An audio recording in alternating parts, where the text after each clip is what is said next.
Hello everyone and welcome back to another video from Crazy Gamer. In this video, I'm going to show you how to buy various different items on the Toca Boca World game. So let's get started right away.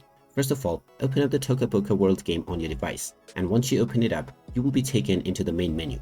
From this page, you can tap on the play button to begin your new game, or you can directly click on the shopping cart icon if you wish to purchase any items that you wish to use within the game. After tapping on the shopping cart icon, you will be taken into the shop page, from which you can browse through various different categories of items that you can buy. You can choose clothing and apparel for the character creator menu, and you can also choose furniture packs, as well as various other designs and building elements. You may also unlock various different kinds of maps from the map menu by using your real-world currency. Once you find any item or pack that you would wish to purchase, you can simply click on it and you will see the buy option. Go ahead and click on this button and enter your year of birth to confirm your age.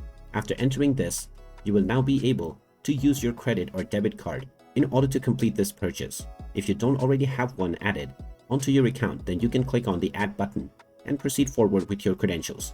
After entering all of your payment credentials and your payment method has been verified, the amount will be deducted within your payment method, and you will now immediately be given access to this item or pack that you have purchased. And now you can go back into your game and start using them right away. And there you have it. That is how easy it is to buy or purchase any items on the Toca Boca World game. If you find this video helpful, make sure you hit that like button and subscribe to our channel if you haven't done so already. Also ring that notification bell to never miss another update from us. Thank you for watching, and I will see you again in the next video.